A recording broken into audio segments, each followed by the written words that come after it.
In a bustling town long ago, there lived a wealthy merchant named Harith. His life was a tapestry woven with threads of gold and silk-fine clothes, lavish meals, and a home that shone with opulence. Yet, despite his worldly riches, Harith felt an emptiness, a void that all his gold could not fill. The Quran had always been clear that wealth and comfort are tests from Allah, and that turning away from his guidance leads to deep regret. But Harith, secure in his success, would often think to himself, "I am a wise man. I know what is best for me."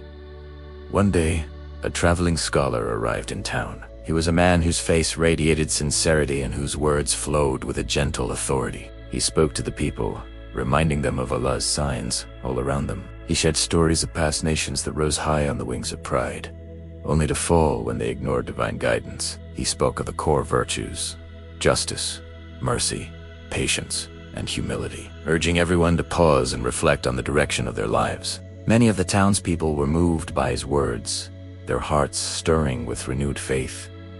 But Harith was dismissive. He scoffed, "I have worked tirelessly for every coin I own. Why should I concern myself with ancient stories? My success is proof that I am on the right path." He saw the scholar's call to humility as a threat to his ambition, a distraction from the pursuit of more wealth. As time went on, Harith's pride grew like a thorny vine, wrapping itself around his heart. He began to cut corners in his business, cheating his partners to increase his own share. He hoarded his wealth, refusing to give in charity, and spoke harshly to the poor and needy who came to his door seeking help. The scholar's words about justice and mercy would sometimes echo faintly in the back of his mind, but he would quickly push them away. "Tomorrow," he'd tell himself, "tomorrow I will think about these things. Today, I must prosper."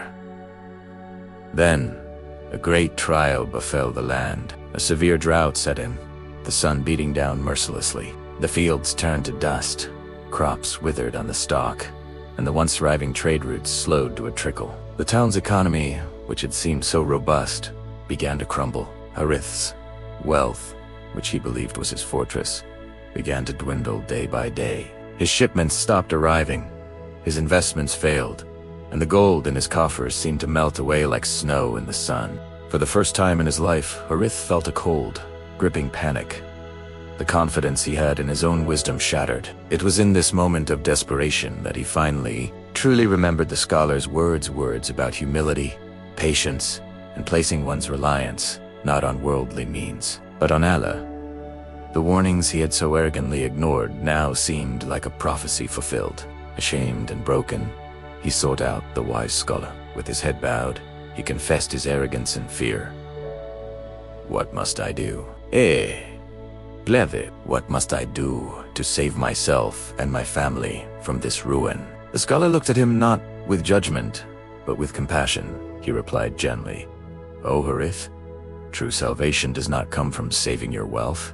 It comes from turning back to the one who gave it to you. It is found in seeking his forgiveness and committing to a life of justice and mercy. No amount of gold can protect you from the consequences of turning away from divine guidance. Your safety lies in returning to your Lord."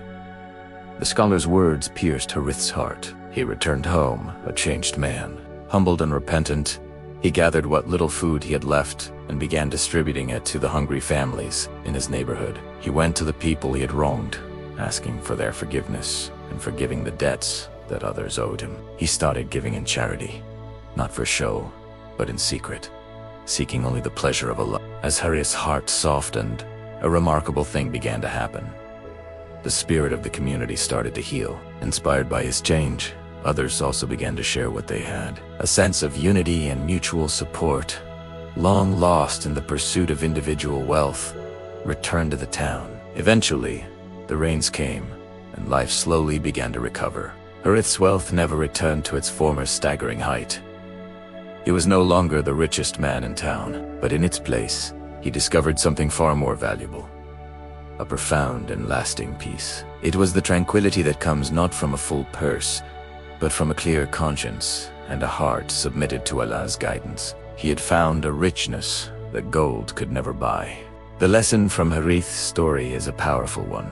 Ignoring divine guidance might seem harmless when life is comfortable and prosperous, but it is during times of trial that the true cost of our choices is revealed. Wealth, power, and our own perceived wisdom are fragile shields. They cannot protect our hearts or our souls from the emptiness that comes from disconnecting from our Creator. Only sincere obedience, humility, and constant reflection upon Allah's words can grant us lasting safety and genuine inner peace. As the Quran reminds us, those who turn away from guidance may face a severe punishment. Harith learned this painful lesson, but his story became a guiding light for others.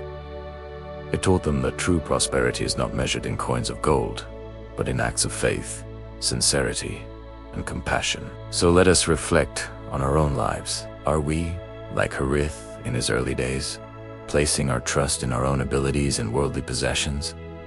Or are we striving to build a wealth of faith and good deeds? May Allah guide us to the path of true success, the path of humility, gratitude, and unwavering faith. Thank you for watching. If this story resonated with you, please like, share, and subscribe for more reflections.